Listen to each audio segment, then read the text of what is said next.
L'ultrastructure cellulaire. Donc la cellule, si on veut la représenter avec tous ses organites et la façon dont elle fonctionne, on peut représenter quelque chose d'ovale. Et voilà déjà la membrane cytoplasmique. Donc la membrane cytoplasmique a plusieurs rôles. Elle a un rôle de barrière, elle va empêcher les choses de passer. Donc c'est quelque chose de lipidique entre un compartiment aqueux et un autre compartiment aqueux. Et donc les choses qui aiment l'eau ne vont pas traverser les graisses. Donc elle aura un rôle de barrière. Elle aura aussi un rôle d'échange contrôlé. Donc il y a des petites portes dans cette couche de graisse, des portes protéiques comme des petites pailles rondes qui vont permettre de faire passer des choses. Donc ce sera les canaux. Elles ont aussi un rôle de communication, les membranes des cellules. Et donc là, on peut dessiner des sortes de petites paraboles qui vont être des récepteurs, qui vont recevoir des hormones, des signaux des autres cellules. Elles ont aussi un rôle d'identification. Donc en surface des membranes, il y a des sucres qui déterminent notre type. Pas seulement les groupes sanguins, mais plus précis que ça, le type cellulaire. On appelle ça la carte HLA. Donc ça, c'est pour la membrane. Il y a déjà dessiné, quand on a dessiné une membrane, mais l'intérieur de la cellule. Et l'intérieur de la cellule, c'est le cytoplasme.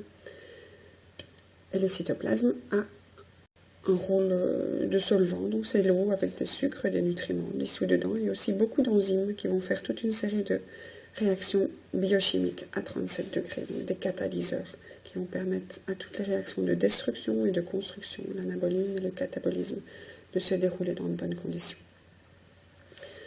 Alors, en dehors de la membrane et du cytoplasme, il y a le noyau. Pour représenter le noyau, on doit faire une membrane double avec des pores. Donc je dessine des sortes de bananes pour faire la double membrane, et les pores, je les ai fait un petit peu grands. Mais voilà, donc les pores. À l'intérieur du noyau, et c'est son rôle, il y a l'ADN. Donc le noyau protège l'ADN. Pour représenter l'ADN, on représente un long fil. C'est très très long, ça représente 1 mètre, et des protéines, des petits grains. Voilà, ça c'est l'ADN dans le noyau, protégé par le noyau. Alors, il y a une zone plus sombre dans le noyau, une zone qu'on appelle le nucléole. Donc je représente une zone sombre. Elle est faite aussi d'ADN et de protéines, mais on appelle le nucléole. C'est là où on fabrique les ribosomes, lieu de fabrication des ribosomes. Alors le ribosome, ce sont des petits grains aussi de protéines et d'ARN qui se trouvent dans le cytoplasme. Des petits grains par-ci, par-là. Je vais changer de couleur pour faire la légende du nucléole. Et voici le rôle du nucléole, donc lieu de synthèse des ribosomes, lieu de fabrication des ribosomes. Alors, les ribosomes, eux, leur rôle, c'est le lieu de synthèse des protéines. Donc, on a besoin de beaucoup de protéines dans la cellule, et c'est là qu'ils sont fabriqués. Donc, les ribosomes sont dans le cytoplasme, des petits grains. Donc, on met le numéro 5 ici, mais ils sont aussi collés à une sorte de labyrinthe. Alors, partant du noyau, il y a des sortes de tranchées de 14-18. Alors, en 3 dimensions, c'est assez impressionnant. En 2 dimensions, ça a l'air rikiki, mais c'est gigantesque. Et il y a une zone plus ramifiée, plus de bulles, et alors des grandes tranchées.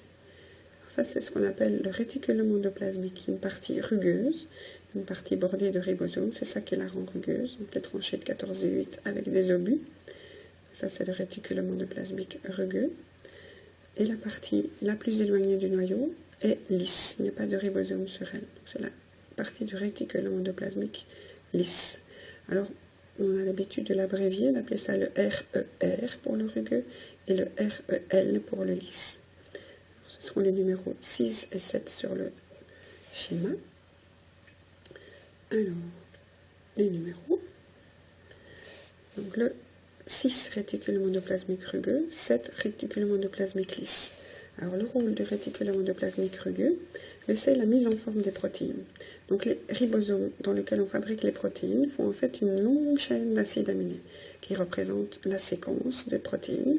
Et selon cette séquence, cette chaîne d'acides aminés particulière, elle va devoir prendre une forme, soit une forme d'enzyme, une forme de petite boule.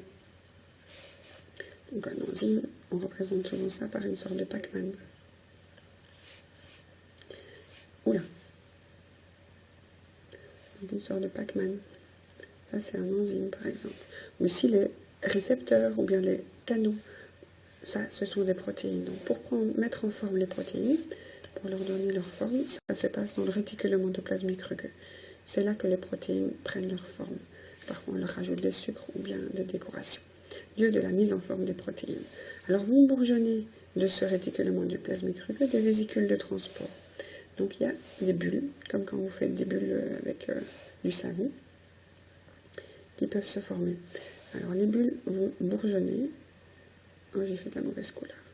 Donc ça va donner des vésicules de transport qui vont transporter les protéines bien mises en forme.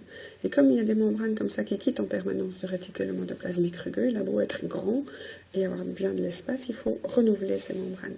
Et ça, c'est le rôle de la partie lisse du réticulum endoplasmique. Donc le réticulum endoplasmique rugueux met en forme les protéines.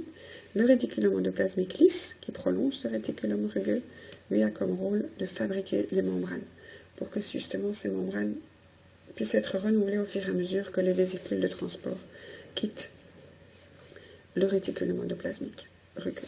Alors les vésicules de transport vont transporter, c'est leur nom, vont transporter les protéines bien mises en forme jusqu'au Golgi. Alors comment représenter le Golgi? Le Golgi, c'est une sorte de crêpe. Alors il y a un empilement de crêpes. On dessine parfois à 3 compartiments, mais parfois c'est 5 ou 6, et parfois c'est beaucoup plus arrondi que ça.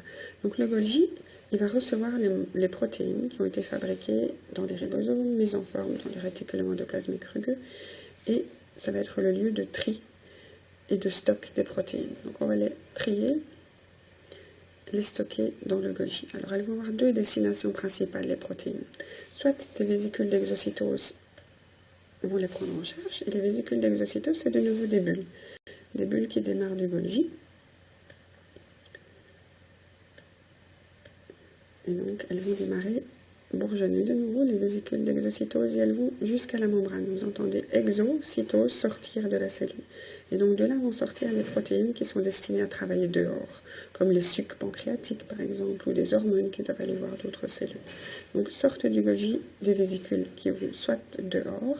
Alors il y a d'autres compartiments, puisqu'on trie en différents compartiments, d'autres compartiments qui vont eux recevoir des vésicules d'endocytose. Donc il y a des vésicules d'exocytose et d'autres choses vont prendre des choses de l'intérieur qu'il va falloir digérer. Et justement, le lieu de digestion des cellules, je vais peut-être continuer à numéroter. Donc on était au numéro 7, le réticulum endoplasmique lisse, les vésicules de transport, le Golgi, les vésicules d'exocytose, et on se retrouve avec le compartiment 11, qui est l'estomac de la cellule. Alors l'estomac de la cellule, son nom, c'est le lysosome. Donc il va recevoir des choses qui rentrent de la cellule, ou il va recevoir des choses à l'intérieur qui doivent être dégradées. Donc là-dedans, c'est un compartiment acide, bourré d'enzymes de dégradation. Alors pour faire fonctionner tous les organites que je viens de dessiner, il faut de l'énergie. Alors pour cela, la cellule a une réaction à sa disposition, c'est la respiration cellulaire. Donc elle va fabriquer de l'énergie qui va être utilisée partout dans la cellule, qu'on appelle de l'ATP. Et pour ça, il faut qu'elle fasse la respiration cellulaire. Et la respiration cellulaire, elle se passe dans les mitochondries. Donc je dessine des mitochondries, lieu de la respiration cellulaire. Il y en a environ 2000 dans la cellule. Et elles ont un petit peu toutes les formes. Il y en a des plus grandes, des plus petites. Mais elles ont toujours une membrane interne plissée et une membrane externe lisse. Donc la mitochondrie va fabriquer l'ATP qui va être utilisé partout, par toutes les enzymes qui travaillent dans tous les coins. Donc mitochondrie, lieu de synthèse des protéines. Non, pardon. Lieu de respiration cellulaire pour fabriquer l'ATP, lieu de synthèse de l'ATP. Alors, on a l'énergie, on a les protéines qui sont fabriquées par un long chemin. Et maintenant, il faut un petit peu de mouvement, parce que pour l'instant, tous ces organites baignent dans le cytoplasme, mais il faut le faire se déplacer. Donc, par exemple, ce qui va sortir du noyau, les copies des gènes qui doivent aller donner leur information au ribosome, les vésicules de transport qui doivent avancer jusqu'à l'extérieur. Donc tout ça a besoin d'un mouvement. Alors les organites, donc les petits organes de la cellule responsables du mouvement, ce sont les centrioles. Alors les centrioles, ça se représente par 2 petits rectangles perpendiculaires. Si on les regarde de près, c'est des longues pailles collées en fait en forme d'étoile. C'est assez joli. Donc les centrioles, de nouveau, c'est quelque chose de dur, comme les ribosomes. Il n'y a pas de membrane là-dedans. C'est des protéines appliquées les unes sur les autres. Alors, partent des centrioles les microtubules. Donc le rôle des centrioles, c'est le lieu de départ des microtubules, et ils rayonnent, les microtubules. Ils rayonnent en étoiles. Donc les microtubules, je vais les dessiner d'une autre couleur.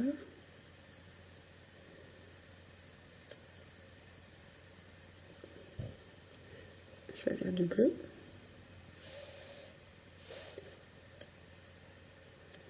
Du bleu, s'il veut bien me donner du bleu.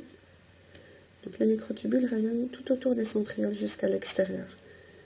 Et donc c'est des longs de paille, de grosse épaisseur. Donc on étoile à partir des centrioles. Et ils s'allongent à partir des centrioles. Il y a vraiment une machine qui les allonge. Donc il y a des monomères qui sont accrochés à chaque fois sur la longueur. Et donc en 3 dimensions, ça rayonne vraiment à partir des centrioles partout dans la cellule. Donc ici j'ai dû les couper mais ils passent en dessous. Et donc à partir des centrioles ça s'allonge. Et au niveau de la membrane ça se dépolymérise, ça se raccourcit.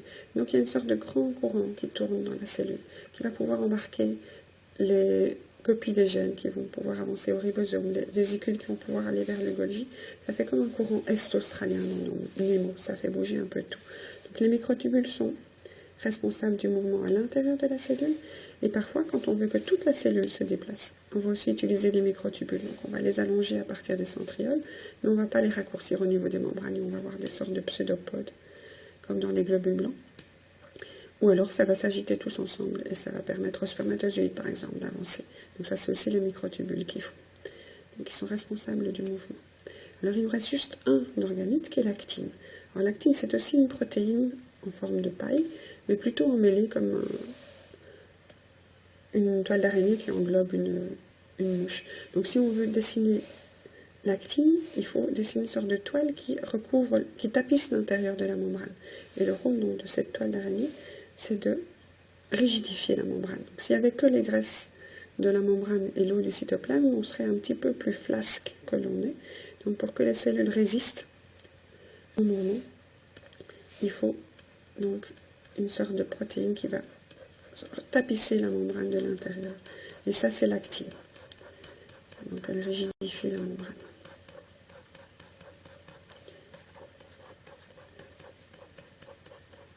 Donc c'est un filet.